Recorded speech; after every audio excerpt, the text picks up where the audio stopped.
Hammaga xayrli kech o'rtoqlar, qalaysizlar, tinchmisizlar? Qizlarim olib keldim. Shu bilan qizlarim nima deydi? Mama, sizning tug'ilgan kunim esingizga tushib qopti, bir oy o'tib ketgandan keyin. Mama, sizni tug'ilgan kuningizga tabriklamadik. Endi tabriklay deyapmiz deb menga makta o'tirib turingizlarga qaramay deb menga surpriz tayyorlamoqchi. Hozir birgalikda ko'ramiz nima surpriz ekanini. Happy birthday to you. Baba ne yapacak? Ko'ziga naq qilma. Ну-ка, что вы?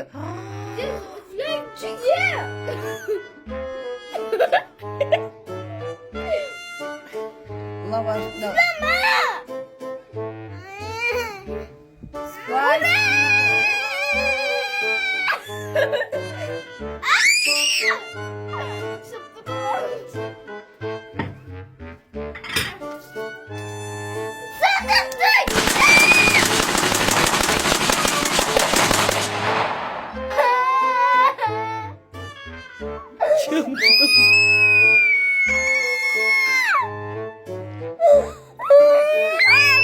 Voy, aylanay, meni tabriklamay qo'ya qolarim.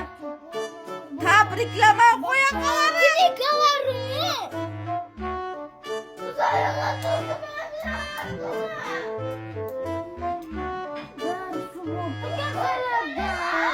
Happy birthday to you.